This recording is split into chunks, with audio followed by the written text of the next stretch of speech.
This is Geek Gab with your host, Dornall, and me, Daddy Warpig. We are back. Geek Gab for Monday, July 21st, 2025.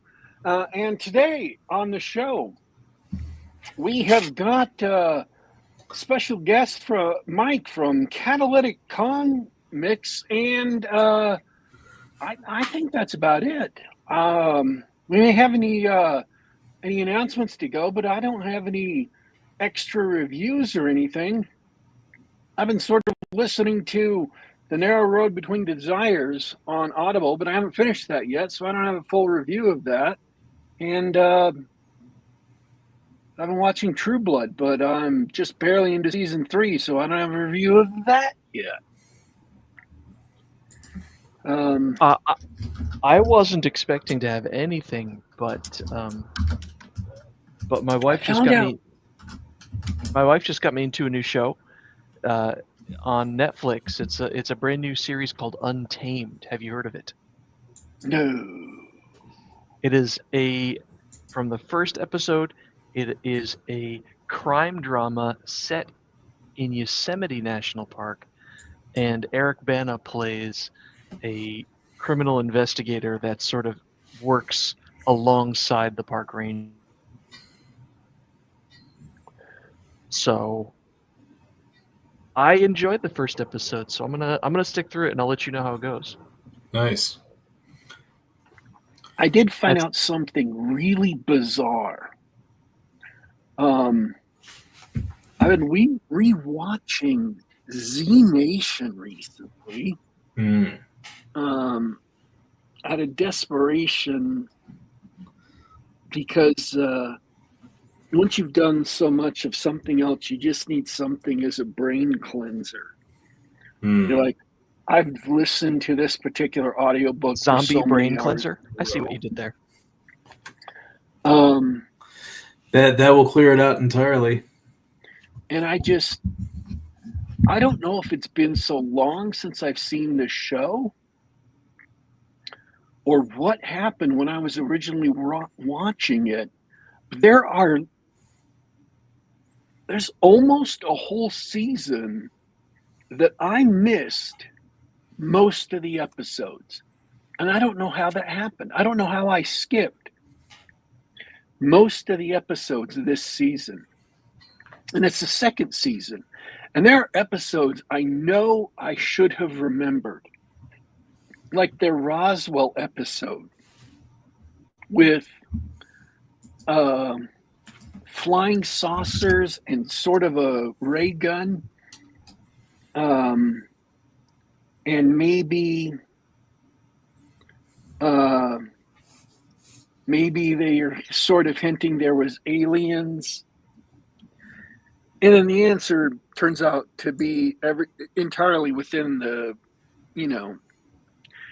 within what the show is supposed to be. But I didn't remember that at all. And it's been like that almost this entire season. And I'm thinking now, looking back, is like, did I just skip accidentally an entire season while I was watching this? Was I watching this on something like Amazon or something? And there was a mistake and it just skipped from season, like the first episode of season 2 to the first episode of season 3. And I just went with it and didn't notice it and missed everything in season 2. I can't figure it out. Man.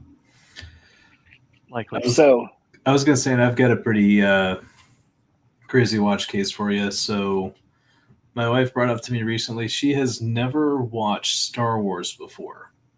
None of the films at all. Yeah. And it was just because she grew up in China, it wasn't as big of a thing over there. And we just kind of never got around to it. I know not long after we got married is when the sequel films were coming out. And I just remember watching those. I'm like, I'm not taking anyone to see these films, right? And but yeah, we brought it up. We went and watched A New Hope this weekend. And one kind of interesting watch order I thought about in this regard was I tried watching it in the context of imagine no other film has come out yet. So no trilogy, no reveals, and you're just watching the first film as its own story.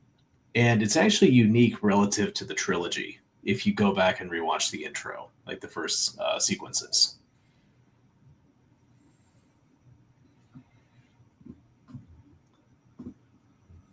There is a lot of Star Wars implies a lot of things that the later movies don't. It's really clear he was making it up as he was going along. Yes. I feel like he made a big change of direction between the first film and the later two. And it's not that he did bad things between the two, but there was a lot of the stuff he ended up doing in the later two just don't make don't make sense looking at how they played it in Star Wars. He would never have had he would never have had Luke. He'd never have had Leia kissing Luke if she was actually sister. She was meant to be a sister all along. That just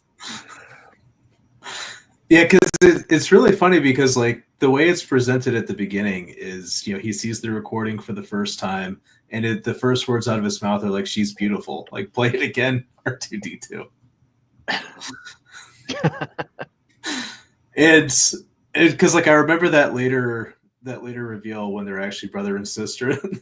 And I think even like Leia pulls off the look on her face. He's like, "Oh, actually, that was brother the whole time."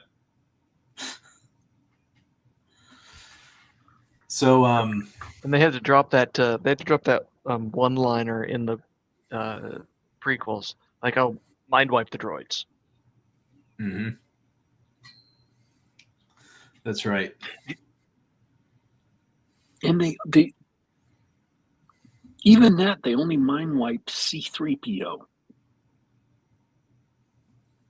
Really? Mm-hmm.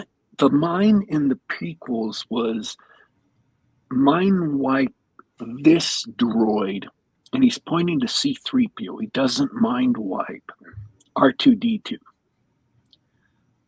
So, yeah. I was gonna say when you're trying to do continuity going forwards and backwards, like it can get complicated very fast. Like the bigger it gets. Yeah, it's a lot of work unless you have some idea that there's going to be a bigger continuity from the beginning. I mean, even J.R.R. Tolkien, between The Hobbit and The Lord of the Rings, everything about The Hobbit changes. The Hobbit clearly doesn't quite take place in the same universe as the Lord of the Rings. It just grows up, and the last homely house east of the sea becomes the massive elven city of Rivendell. And there's all these other things that this harmless little invisibility ring becomes the one ring of Sauron. Mm-hmm. So I'm not trying to insult George Lucas, because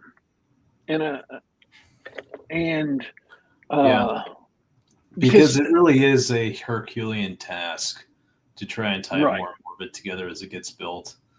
And what's funny is even for my own stories, we're getting it together and putting it out.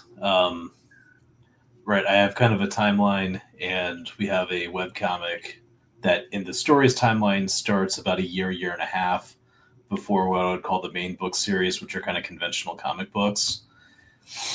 And so then that leads to the question, because I have both of them, the question is like, okay, how are these going to connect?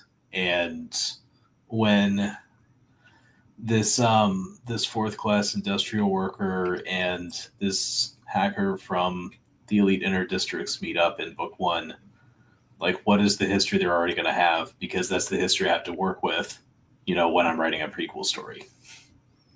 And so in that sense, like, there's a lot of respect for, just the Herculean nature of just, fans trying to like piece it all together and like find the plot holes and such like that. I think the nature of a lot of people dealing with understanding and analysis of things like this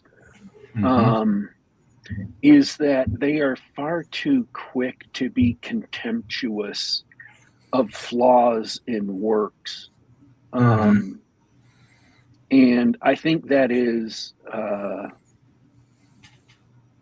they're too quick to be disdainful of these works that are less than perfect. And sometimes it seems like the better off the author is, or the better job they've done at making something, the more dismissive or contemptuous the audience is of any flaws.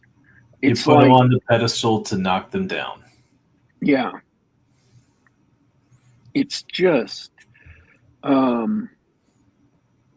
and I saw this YouTube video yesterday. There's a story that was published in a fanzine called The Eye of Argon. And it was a story by this 16-year-old kid. And it was the perfect, I mean, it was a completed novelette or something that the 16-year-old kid wrote that got put in published in this fanzine, and then a couple of semi-successful professional authors saw it and started making fun of it between them, and then started making fun of it with all of their friends, and then they started staging readings of it at like major conventions to make fun of it. And then it became this, and this is all pre-internet. This was back in the 70s and early 80s in California. They started making fun of it until it became this really infamous thing, and it went up on early bulletin board systems. Somebody typed up a version of it, including all the typos and everything. And it's like, you guys are all 40-year-old adults who haven't had a huge career, and you're making fun of something that a 16-year-old kid wrote. He started it, he went through it, he finished it, and he got it published. And of course, he didn't have an editor, he didn't have a proofreader, he didn't, have advice of people. Of course it's not great. He didn't have access to all the resources we have nowadays on the internet. And I just thought it was just cruel. And then several years later, the guy stumbles across the fact because it shows up in newspapers across the country talking about him and how he's this laughing stock at science fiction conventions. And so he's become famous for being the writer of the worst thing in the world. The best worst story, like Troll 2. And so he says, I'm never going to write anything else ever again. And he just doesn't. So it's the vitriol people turn on creators for making things that are less than perfect is overblown, I think. And so I don't mean to attack George Lucas or anything when I point out that Star Wars obviously doesn't link up exactly with his other two movies. Just saying they brought on other ideas. Yeah. And this actually could be part of a broader topic too. That one of the kind of interesting things, because I'm actually kind of an advocate for because you see people debate watch orders all the time. I'm actually kind of an advocate for hey, watch the first film just as the first film, and then then you can try some of the other watch orders, because it kind of it shifts the importance of certain characters. Darth Vader as a character, for example, gains a lot more significance as as the the additional films play out, in part because the prequels are all about him. The later episodes of the trilogy, bring in his relationship to Luke and his kind of redemption arc as being a significant thing. Whereas he's shown as a very, I don't know how to say it, but he's shown as a different figure if you watch just the first film as the first film.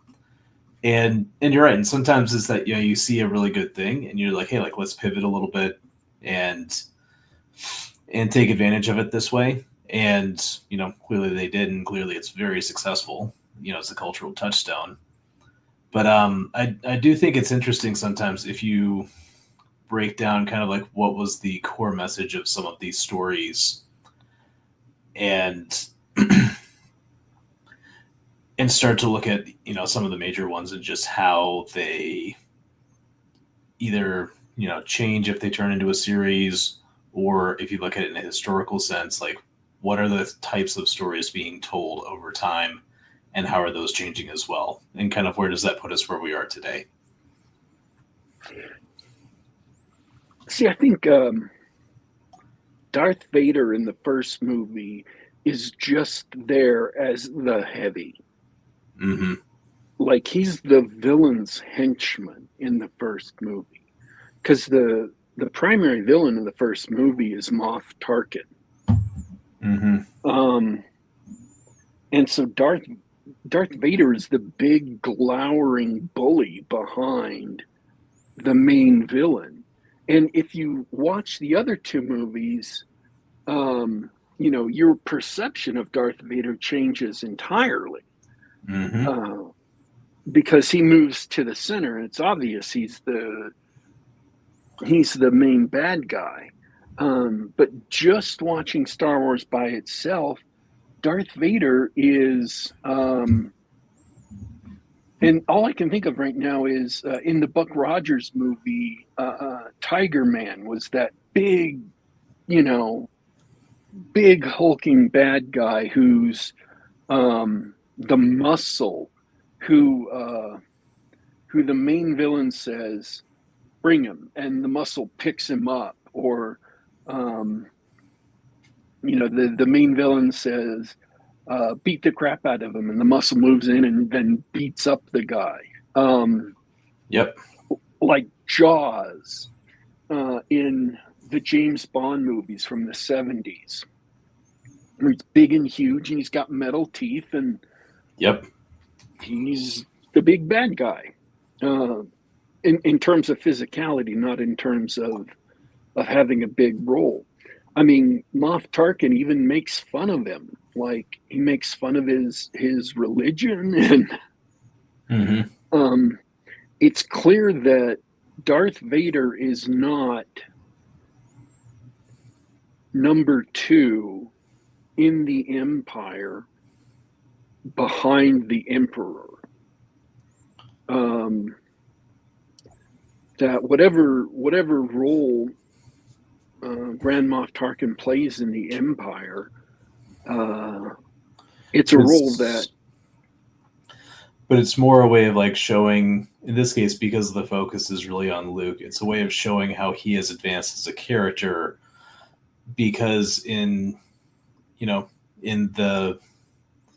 final fight, of course, in the trench, is this whole idea of like, because he's able to use the Force, that what is a comparable threat as far as the Force goes that shows like, oh, he's victorious? And the answer, of course, is, oh, we need another Force user to say, he's overcome this guy.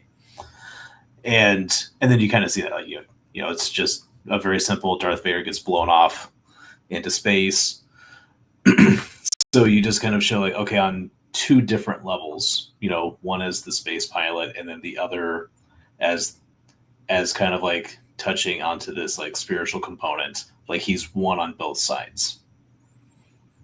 And you're right, he in that context, Darth Vader is like a vehicle for that in the first film.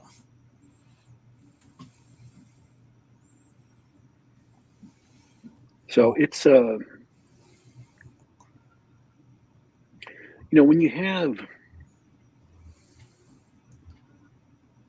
it's just interesting to think about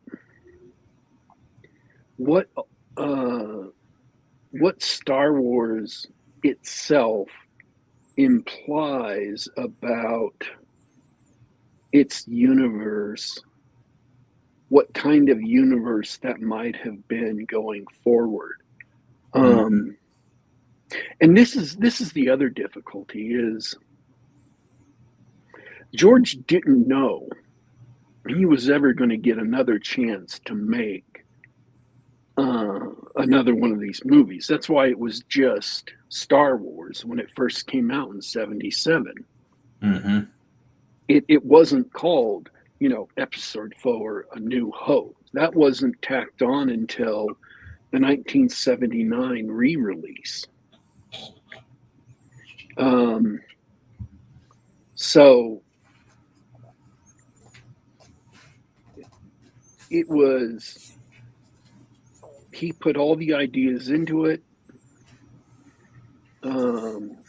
And then even while he was shooting it, he didn't know what kind of movie he was going to end up with. It was famously a film that was pulled out of all the raw footage in the edit. And so even with the script and the ideas and all the footage they shot, Star Wars didn't exist until the editing process and his wife were through with it. And so what came out of the edit was absolutely not what George had imagined going into it.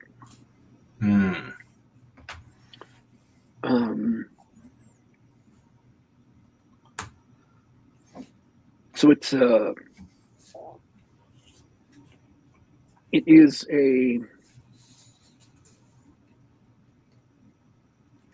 and contrast that to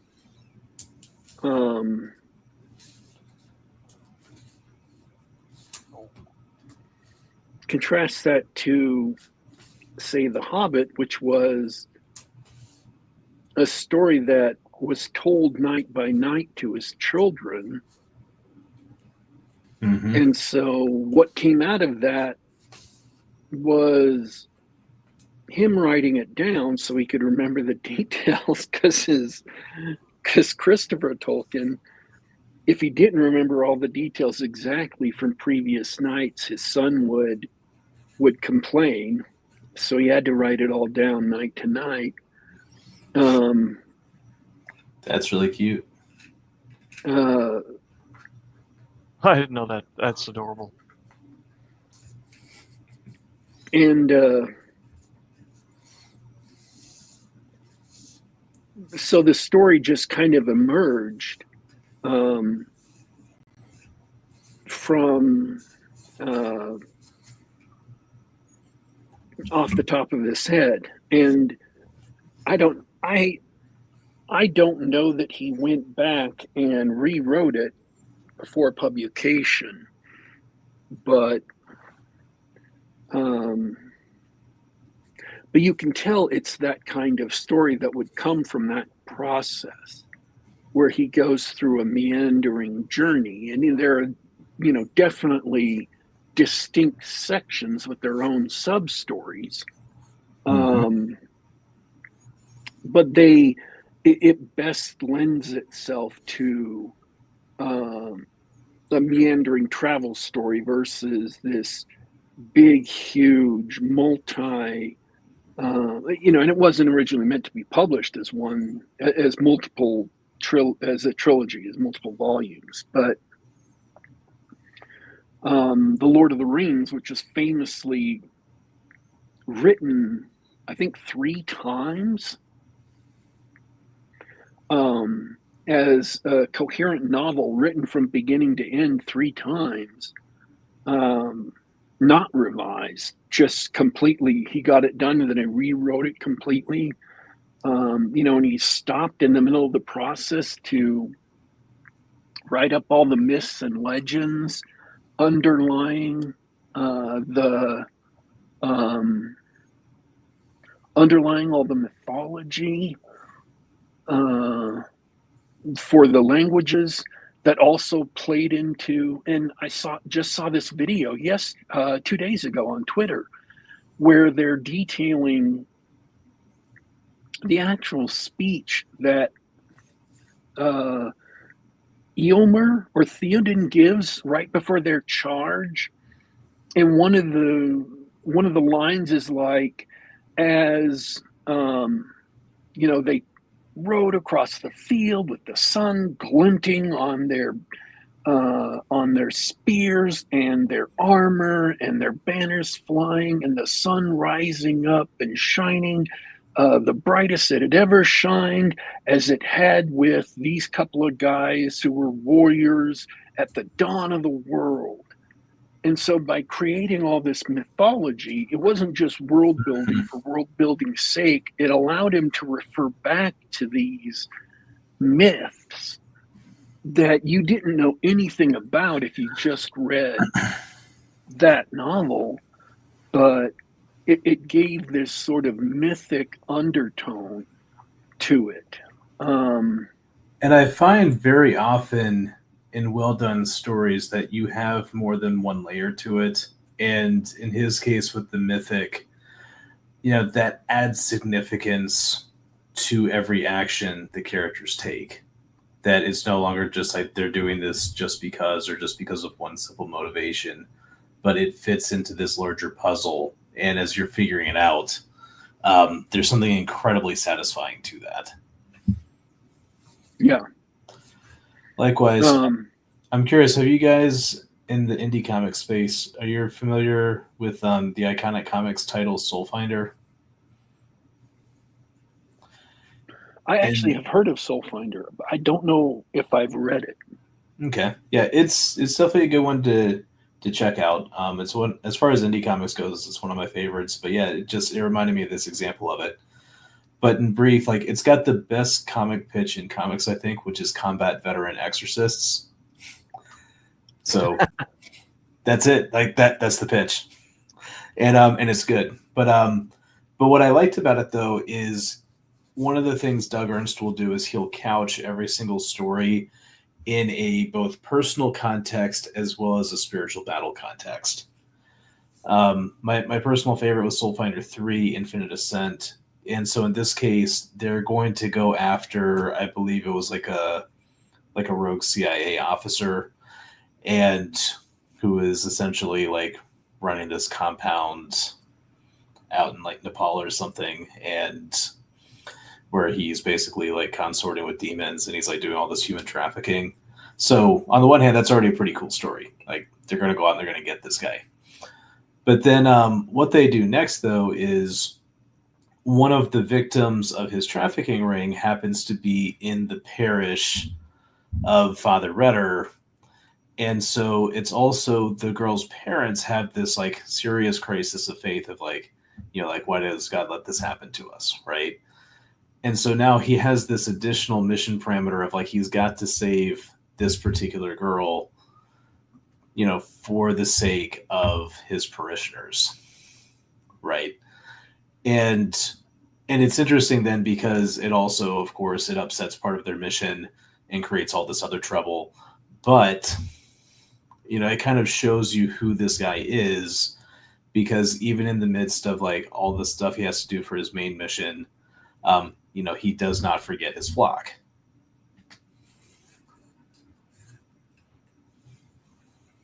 I love that. Mm-hmm. So likewise, there was also a follow-up book. Sorry, yeah, go ahead. Well, I was going to ask you, because I know that in the green room you said that you really wanted to talk about creativity and storytelling. So full disclosure, I'm not a big comics reader. So I love learning new stuff. So I was actually wanted to know a little bit more about you and your storytelling. Yeah, sure. So yeah, mine is not super conventional as far as comics go in terms of how I got into comics. So originally, where the Catalytic and Catalytic Comics comes from is actually from graduate school. I studied catalysis, and and reason I did that was at one time I actually did enjoy writing, I'd say in high school, but for some reason I got convinced like, oh, I need to like go get a real job, and also like if I ever took up writing again, I would have to get some like good technical background and understanding, which I will say this, studying chemical engineering will definitely do that. And some of the stuff we'll do is, in just a raw design sense, was just like me and some friends kicking around ideas in the lab of like, like very raw stuff we're working on and like how it can apply upward into other things. And on that note too, as far as if you've watched the history of like TVs over the years, I did actually see OLEDs invented in a lab 10 years before they came out.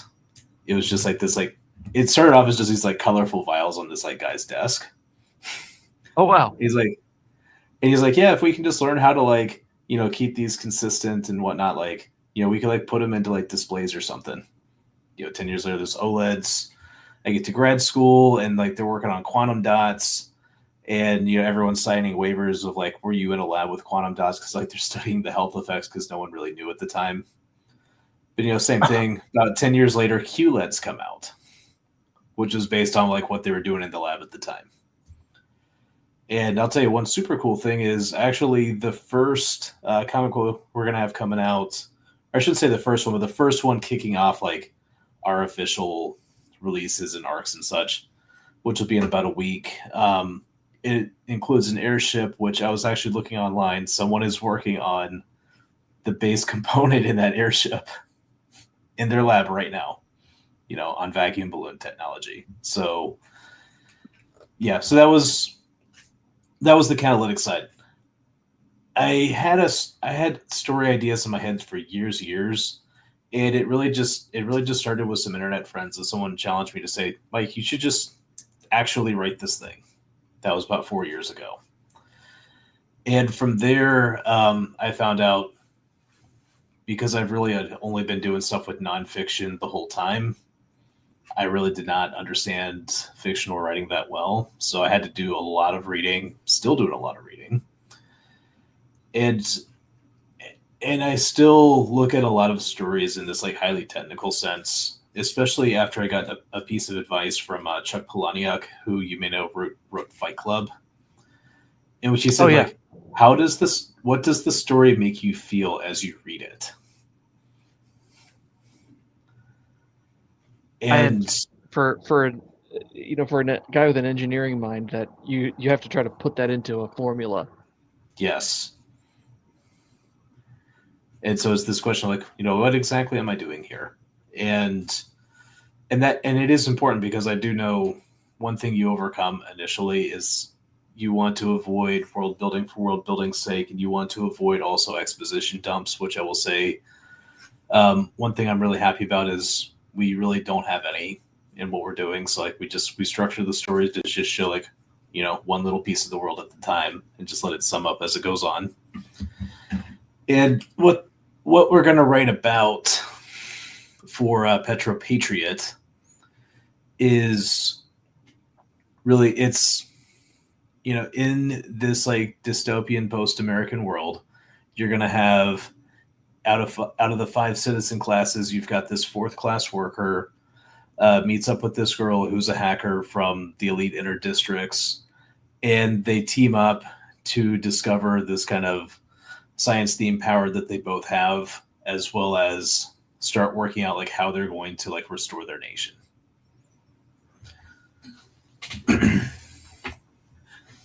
And so this goes everything from people on either side of this cultural divide trying to make sense of each other, to how the dystopia itself operates, which I kind of mentioned at the beginning. My wife grew up in China. I've been there 6 times. I've gotten a lot of like firsthand stories about how communism actually worked on a day-to-day sense. That's a huge inspiration for what I want to write about, to say, in addition to like the big famous die-offs, there's just a lot of like absolutely insane like day-to-day things that goes on that many people may not know about, but I thought it's like it would actually make for a pretty entertaining story if we did. So Is there anything that's that you can share online? Oh yeah, in fact, I'll just go ahead and drop this in the chat right now. Here you go, guys. This is Global Comics. So I've got a couple of pieces up already. First one is working overtime. That's Odd Jobs for Justice. That's the web comic. This was a little experimental piece I did just to test out some character voices. The one below it, called Trade Secret, is actually the first 10 pages of our first book.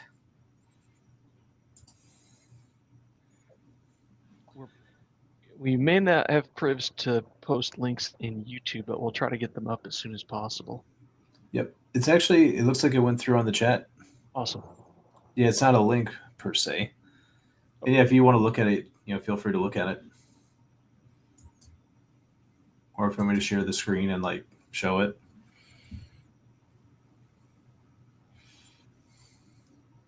Yeah, I don't mind at all. If it will let you. I'm a little new to letting guests share screens. We have technical difficulties here on the Gab. All right, dude, let's try this. Let's see.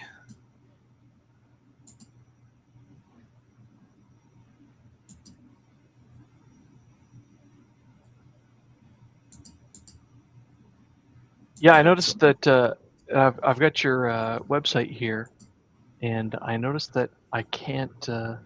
There's nothing here yet. Just the Just a little sign up link. Yeah.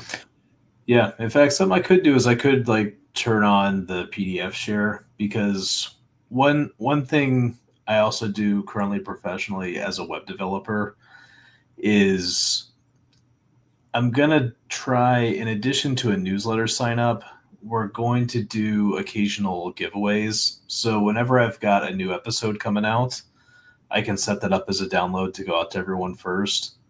Then there's going to be like various other little freebies we can do as time goes on. So yeah, like we'll be adding to that website as we get time on it.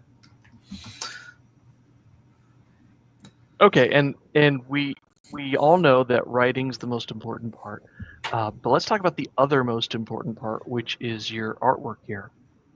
Yeah, man. Tell us all about the. So we've got this. Is this your main character here? That's Petra, man. Yep. All right. Tell us more about this artist, because this is a really cool style. I mean, it's obviously comic book style, but it's not familiar to me. Yeah. So the artist behind this, so over on Twitter, he goes by Burlonks, or real life his name's David. So originally he was in the publishing industry, so book author, so book illustrations, covers, that sort of thing. He got into comics a few years ago. And the really cool thing about his style is he is German, and he blends both European and manga styles. So he has this like really cool hybrid style that he does. One other thing we're looking at doing in the book is,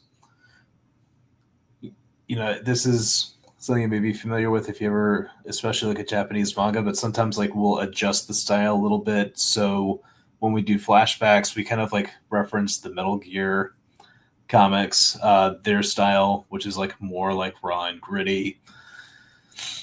There's a base one. There's also some other like softer, more stylized ones. It all depends on the character and the situation. So on a issue per issue basis, or like mid book, just depends on what page, what you're drawing on that page. Yeah, it's just depending on the scene and the context, like we vary it just slightly, and you can even see a few of them like in the background there. So these are all like clips out of the book. Oh, cool.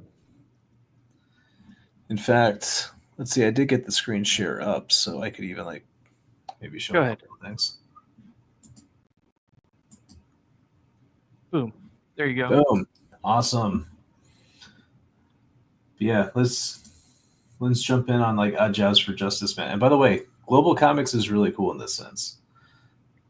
Yeah, this is just our little experimental piece introducing the characters. Yeah, man. If you're listening to this on your podcast, you're gonna have to go back later and check out the show on YouTube so you can see all these cool screenshots. Absolutely. Yeah. So the plot of this episode is one of the things is America, as we know it, is reduced to 5 cities. They have a very small footprint. I'm actually working on like some various designs for like what the buildings will look like, but we have ultra tall, ultra compact cities. There's not enough room for agriculture, so they will send teams out to go out and fight the mutants outside to go and take wood to create saw bread. And as far as dystopian literature goes, if you ever look at Paris in the 20th century, that itself has a book with an interesting history because the guy actually left in his vault and it was like undiscovered for 100 years. And like they recently discovered and republished it. But it's actually based on the idea of coal bread from their book.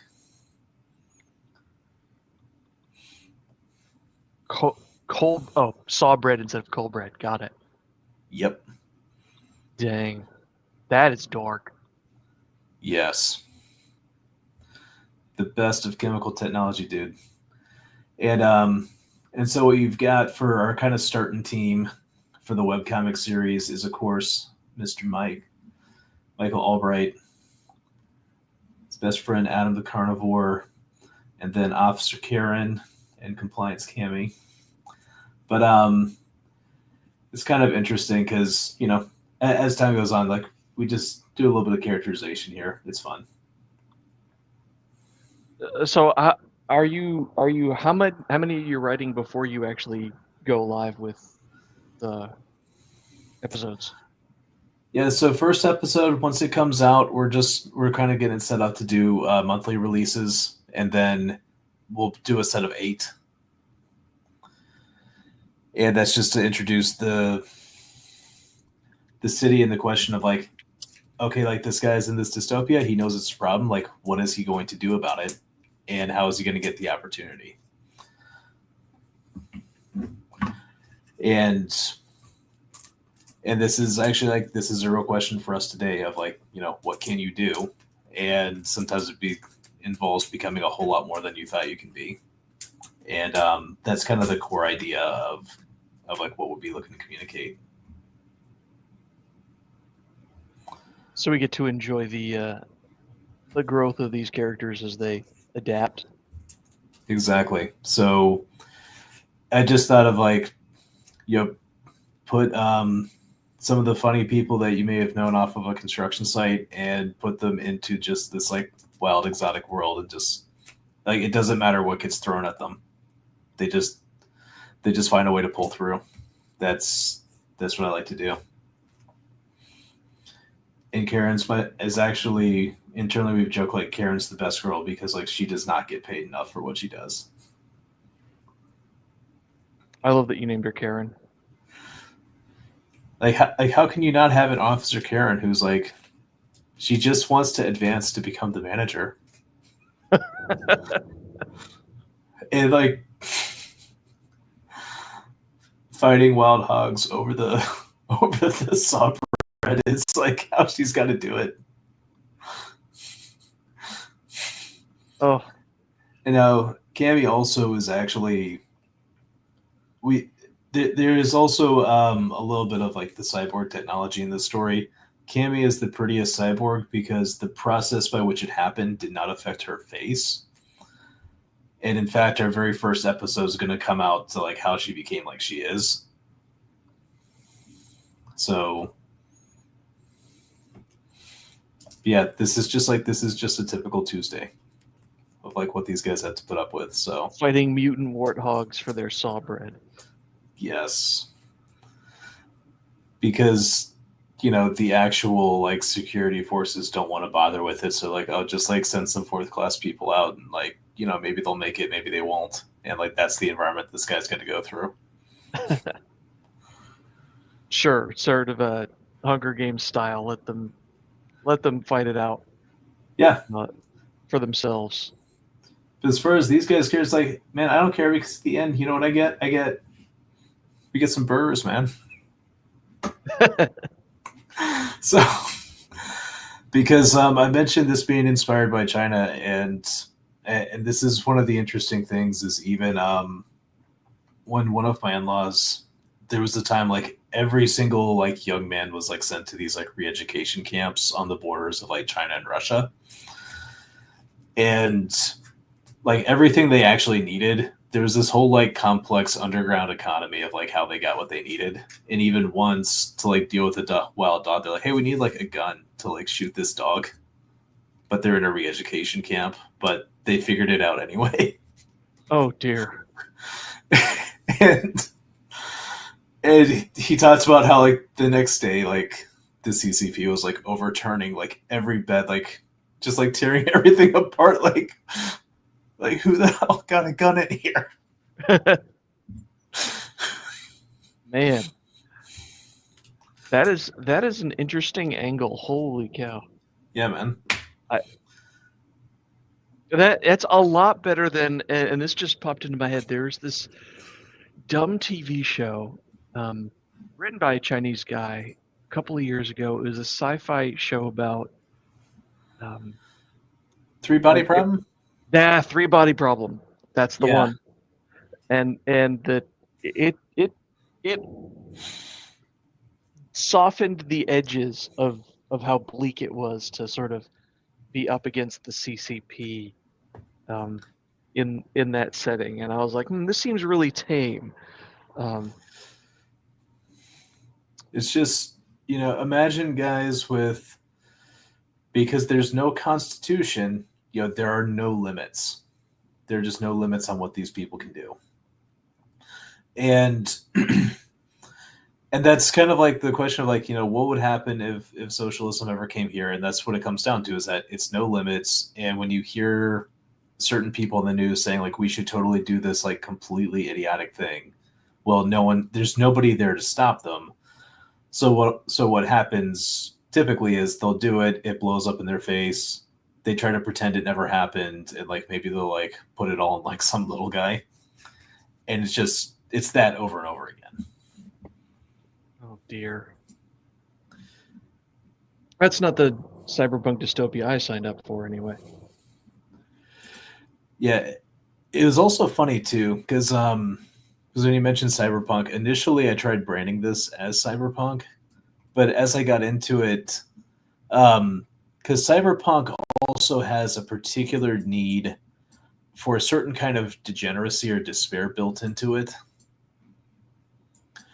And this goes in a little bit different route. This is a much more hopeful route. So it's like we're at the bottom of the dystopia. Like, how are we going to start crawling our way out?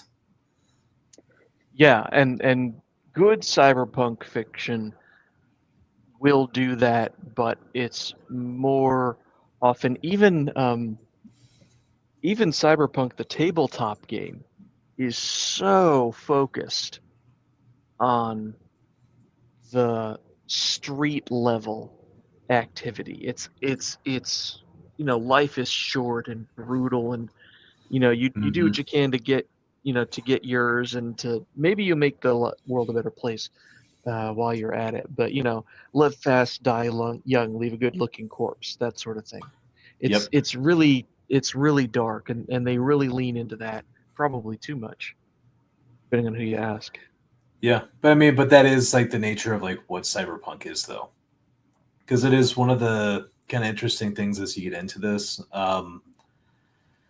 It's kind of like, if Warhammer 40,000 wasn't grimdark, it would cease to be Warhammer 40,000. It would start to become something else, right? Or in an even more like, kind of real life sense, like if you go to McDonald's, like, you will always get McDonald's. And it's not that it's the best thing or the worst thing or the thing that you always want, but like, it's going to be McDonald's when you go there. Yeah.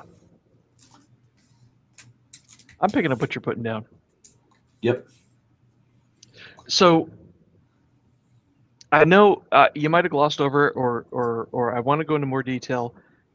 How does your chemistry background go into this, and or just informs your creative process? Because I'm an engineering guy. I'm a right brain kind of guy.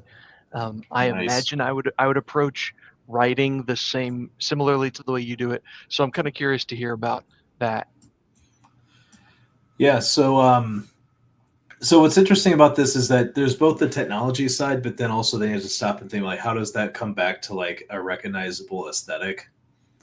Because that was also like an initial challenge I came up with, which is, what do the guns do? What is the theme for these, so that you don't, because like you don't want to necessarily end up like in the exact same sci-fi, near future sci-fi or space sci-fi that you see everybody else do. And so, and yeah, this is actually a really good panel. This is actually from the upcoming episode. So one thing Petro's got here is he's got, in this case, a modified pressure washer. So it's kind of just, it's funny, like his main job is he's an industrial cleaner. And I call this like Power Wash Simulator meets Doom. Yeah.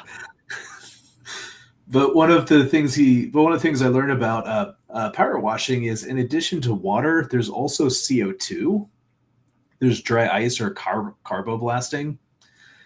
And CO2, if you remember, there's a famous incident in the Falkland Islands War where a CO2 extinguisher system was used on a magnesium alloy battleship that was struck by a rocket, and it actually accelerated the fire.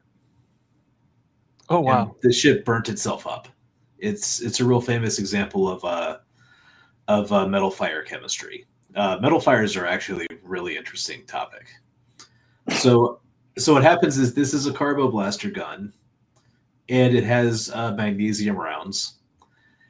And because it's kind of a gun, but kind of not really, it lets him as a fourth class worker get around the fact that he's not supposed to own a gun. So you get all of that sort of improvisation. And then his friend Adam here. So I actually learned about like rocket and gunpowder assisted axes. People don't really do that with hammers, but I just thought it would look cool. So, here he's got his gas line going into it. It also turns out something very similar gets used in Battle Angel Alita. The doctor who first finds her has a device very similar to this. It even shows up in the movie. Yeah. So it was first just like, hey, like, if I attach a line to this hammer, like, what is it going to do? And then I go back and like I'm reading a lead. It's like, oh, dude, like this totally is going to work. I love that. Yeah. Whereas, and this will be a kind of fun color coding thing, but light blue is second class out of the 5. Dark blue is third class. And then like fourth class is like a little bit more varied. But yeah, second, third class, they can have guns. And this is not meant to be a disparaging comment at all. That's sort of paranoia-esque from the old Paranoia RPG. Yes. No, that's good. Like, yeah, because in my case, the citizen classes came from, again, this is a China reference. So in addition to being a Chinese citizen, you were also a citizen of a city. So you were a Beijing citizen, Shanghai citizen, Halta citizen, etc. And you cannot necessarily just move from one city to another. Like we moved recently from like Michigan to Tennessee. Like you can't just do that in China. There's actually an internal immigration process. And along with that, there's also citizen classes within that city citizenship. And we had a friend who was a Shanghaiese that she came to America because she was like a 5th class Shanghai citizen. So she had a PhD, but she couldn't get a PhD job. It was crazy. And so you're right. Like I'm sure like other games have like copied that system, but right now today, like, yeah, that game system actually exists in real life. Yeah, that reminds me of when people talk about social credit scores. And they talk about how bad they have it in China, and it's true. It sounds like it's really bad there. But if you don't think we have a social credit score here in the West, go ahead and try and post certain words on X. See what happens. Yep. And in this case, we have the genuine demonstration of progress, or GDP. I was going to ask about that earlier. So if you want to get promoted as a citizen, you need to increase the GDP. The line must go up. The line must go up. The GDP must increase. That we can... Yeah, there we go. But yeah, I am perilously close to talking about politics. I know, man. It's okay, DW. I find concentration on large-scale economic factors to the exclusion of the well-being of individual citizens to be of a morally dubious value. Yes.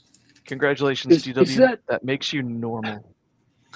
That's not a political statement. That's just a value statement. That's a moral statement. Well said. Yes. And it turns out this actually touches on my other interest besides chemistry, which is I love reading nonfiction about economics and social systems. And I was once more politically involved. I'm actually looking to get back into it in a local context. And Fruit Loop Chan just brought up most social media has some credit score.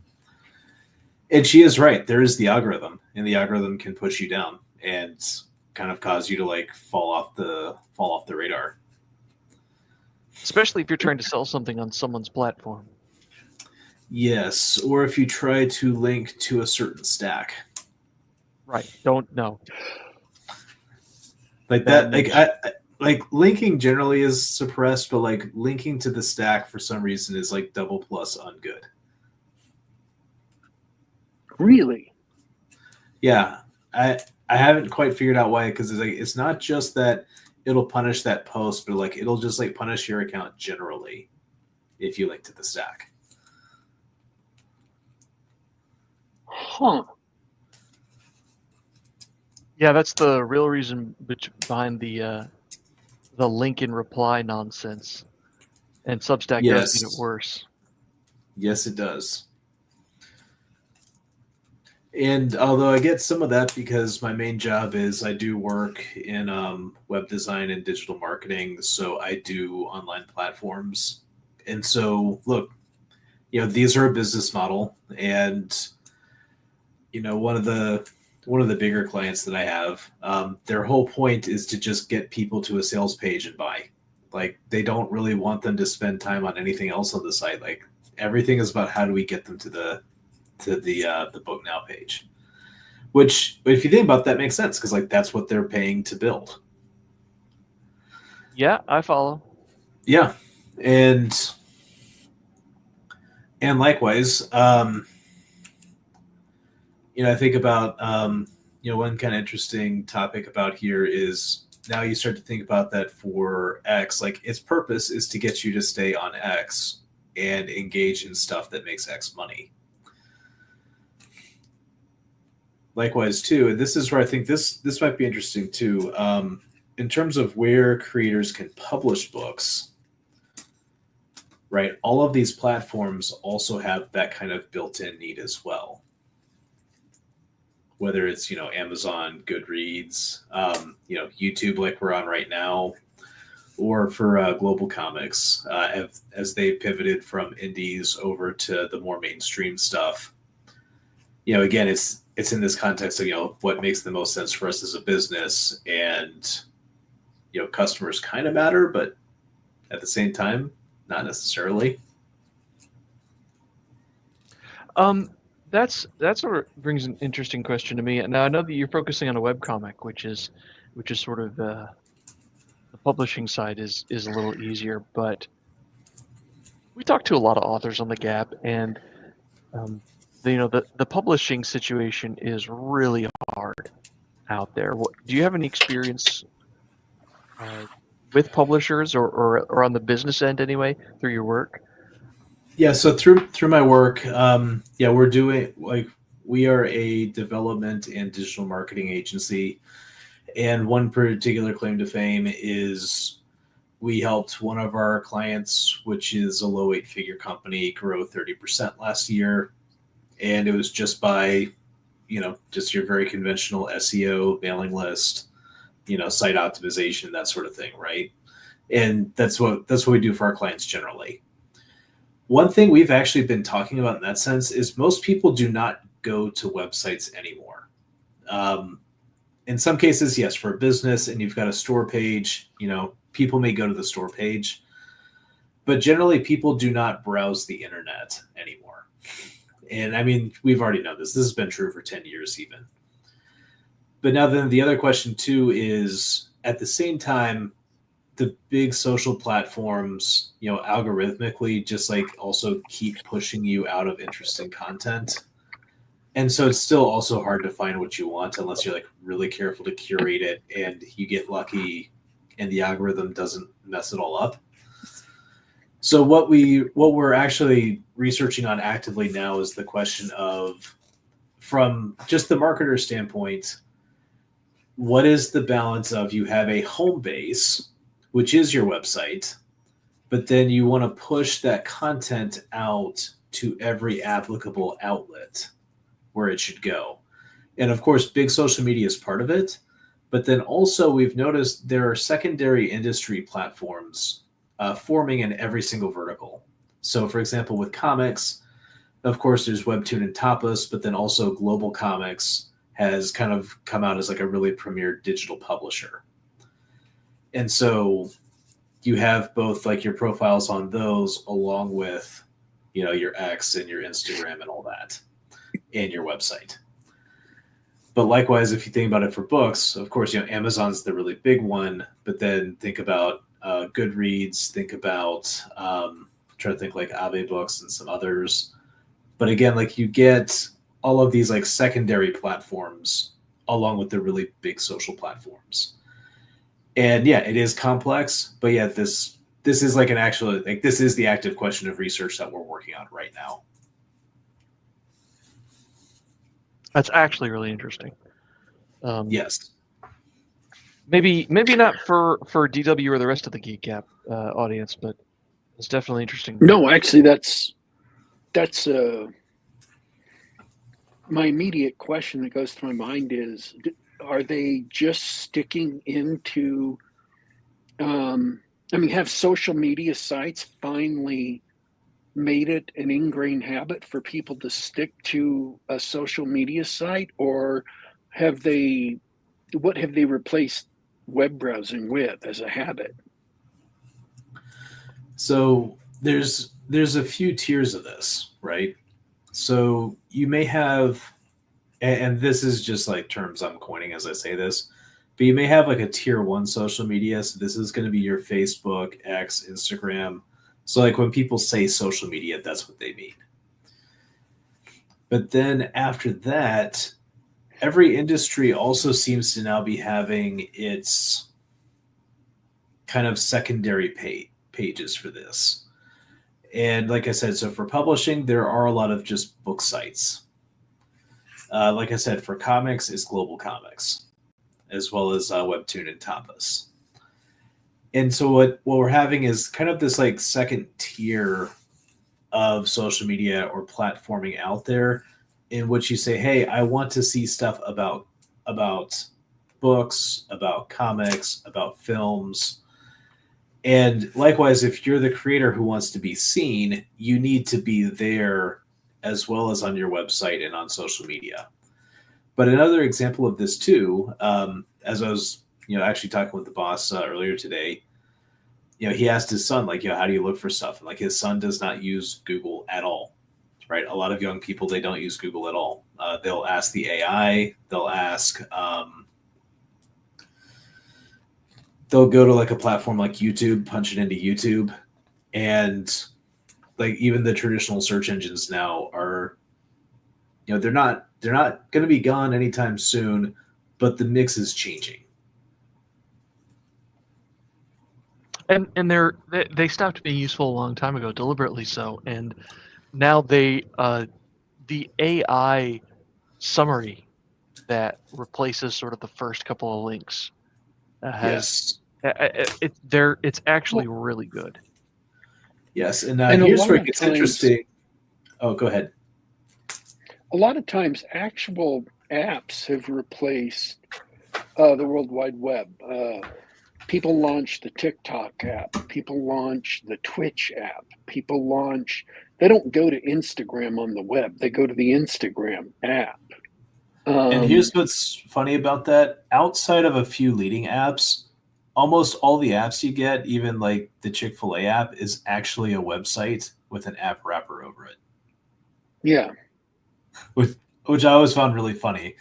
But you are right, though. People get on the app. Now, for your AI JavaScript all the way down. Dude, it really is. In that sense, it really is. Your phone's home screen has replaced browsing the web. Yes. Now, with AI also, there's an interesting thing people are doing now as well, which is it's called AEO in addition to SEO. And AEO, you can actually feed stuff into the AI to get it to talk about your desired topic. And this is also, by the way, where those secondary platforms are coming in. Because the AI, remember, AIs are machines. They do not understand. They don't know what data they're being fed. So someone has to figure out, like, well, hey, what data is more authoritative than the other data? And so what they'll do is they'll say, okay, in addition to just, raw internet, what are some sites that look authoritative? And so for technology, they may say, hey, like a big publisher like TechCrunch may be it. Or they may say, hey, like, these subreddits off of Reddit are it. And so if the AI is pulling from there and you get your stuff into there, you can actually manipulate ChatGPT and the other AIs to return your product. Very nice. Of course, if you want to be really nefarious with it, you can also convince a certain grok to start calling itself Mecha Hitler too. Yeah. So. The old Tay trick. I missed yes, the old Tay trick. I don't know what other people call that, but I would call that AI poisoning. Or seeding. Because or database poisoning. There was a particular type of attack against information systems where you poisoned the data with something when you wanted it to return biased results. And AI tech people tend to be this just happens again and again and again. Yes. They just tend to be really they tend to come up with a solution And because it's very, very difficult to come up with a solution, they don't tend to take the next step, which is to look at all the flaws in their solution or all the ways their solution can be abused, and then try to build those walls before implementing their solution and making it standard operating practice across the entire industry. They have We're to not always great. catch up. Yeah, we're not great at second order effects. Yeah. Um, I mean, if we were, imagine like how different politics and everything else would be. Yeah. It's like, this thing will like completely blow up in 10 years. And like, we're still going to be here in 10 years. But like military people, when they design a new weapon system, like after 2 or 3 wars, they begin to figure out that the enemy shoots back. And they start designing weapon systems for when the enemy shoots back. But Yes. it seems like tech companies never quite get that memo. Because tech companies are always asked to deliver everything yesterday, and there's never time for testing. And also, And we've already been given our annual bonus, our annual stock bonus, after it's shipped, not after we've had time to evaluate the second order effects. yeah, or I'll tell you a funny one. This was actually my very first job 10 years ago, and it was for this company website. And the guy's like, "Hey, can you like modify this phone number up on the company website?" And he's like, "How long do you think they'll take?" And I told him, it'd take 2 weeks to change that phone number. And at first he's kind of baffled. He's like, "Dude, it's just a phone number. Like, why is it gonna take 2 weeks?" And I remember it's like, "Hey, remember this is a multilingual site, so we have multiple country contexts." So we have to handle all the translation cases. We have to handle how this change is going to affect the other international offices, and then also because like you want to tweak it to be like from 1 number to 2 because we're doing this particular thing. Well, maybe the other offices have their own rules they want to apply. So now we've got, in that particular case, like 7 different sets of possible rules. And we need to make sure that all of them work and none of them break, and it all has an interface somewhere, like where we know what's going on, right? So I told him that will take 2 weeks. And then he's like, "Oh," and it took 2 weeks. Yeah. But for some reason, I can still hear it today. It's like, dude, it's just a phone number. It's just a phone number. Yeah, but Or since we were talking about chemistry, that was also like my very first lab job, where the professor, and this professor was like famous for breaking something every time he walked into the lab, but Carlito was there, and Carlito was doing what was called a quenching. So it's like this like extremely dangerous, extremely reactive thing, and like you drip something into it to like stop the reaction, but it's like very violent as it does this initially. And the guy was standing there and he got impatient. He's like, "Carlito, increase the drop rate." And he's like, "Dude, like, it's pretty hot, man. Like, I don't think it's a good idea. Like, this is going to take another hour." And the guy grabs the syringe plunger and just like, all at once. And then they're both like running out of the lab. And it's like, just like flyers just shooting out of the fume hood. I think it's about time you queued up another webcomic. I could hear stories from the chem lab all night. Yeah. I'm just gonna say there is, like I said, we have this first arc is 8 episodes queued. There will be much more after that, but it's just step by step. See, that's the difference between biology and chemistry. Is in chemistry, if things blow up, it usually damages equipment, but you're probably okay. In biology, if things blow up, it's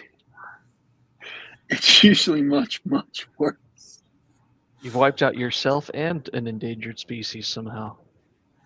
So, So if we need to like quickly apply some fire before this thing gets beyond the perimeter.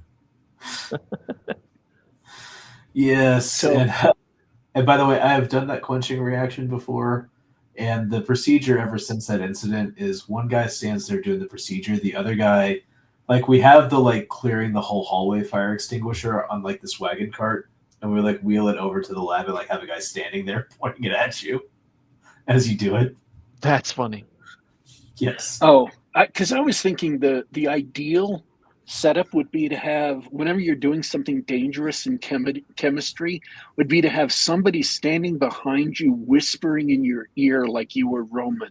Remember, you too are mortal. Yes. Or more importantly, you get a bunch of because this is also sometimes you get a lab full of young guys. You know, like you already know what happens when you get a bunch of like teenage boys together doing something, and now like give them access to like far more dangerous things. What was it like? Once like a guy decided he wanted to like chill off his lemonade, his bottled lemonade with like some liquid nitrogen, and when you close the cap and it's not done yet, that will literally blow up in your hand. And his hand like flash froze for a minute, but like it recovered. It was fine. It was just like it was just cold enough to get to hypothermia, not quite enough to like actually freeze his hand. Fortunately, but after that, people realized like, hey, we can work out the timing on this thing. And next thing the professor knows, someone throws a water bottle under his desk. Ice bomb him. And All right.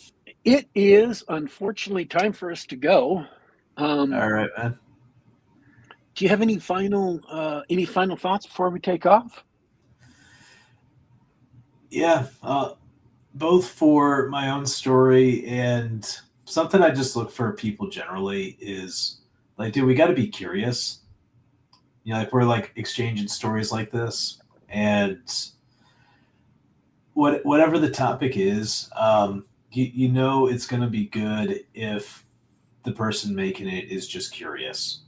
Whether this is like, you know, online, if you've ever seen Pella Creepy, that's Mark Pellegrini behind Common America, like that guy knows so much about like Simpsons and 80s cartoons and stuff like that. It's really incredible. And like anytime that you can just get an account that's just really curious about something, that like those are the kind of people you wanna like try and find. Well, thanks for coming on, Mike. I really hope everybody checks out your comic at catalyticcomics.com. It's been a pleasure talking to you. It's great to have you on. And I do appreciate everybody hanging out in the chat. And if you're listening to this live later, go find us on YouTube when you get home from your drive, because we saw some really cool screenshots earlier. Yeah, absolutely. I can probably share a couple of those too. You know, on a thread or something else for you. So That'd be great. awesome. That'd be great. That's all I have Guys, to say for tonight, man. Thank you so much for having me come on. It's been a good time. Yeah. All right, folks. I guess it's my turn then. Do it. This has been Geek Gab for Monday, July 21st, 2021. We want to thank our guest, Mike from Catalytic Comics, for coming on and talking about his upcoming webcomic. And of course, I want to thank my illustrious and inimitable co-host, Dornall. We're here just about every Monday, just about 10 p.m. Eastern, 7 p.m. Pacific, talking about anything and everything that hits our fancy. You can catch us on youtube.com/geekgab. Once again, that's youtube.com/geekgab. And if for some reason YouTube gives you the rash, you can also catch us on the Google Play Store, on soundcloud.com, and on the iTunes Store. Just do a search for Geek Gab. Download us to the device of your choice. Listen to us on the web or subscribe to us on the device of your choice. Listen to us on the web or download us to your computer. We're available in all those places for your ease and convenience in this fantastic new world we all inhabit. Folks, we are signing out for today, but don't you worry, don't you fret. We will be back.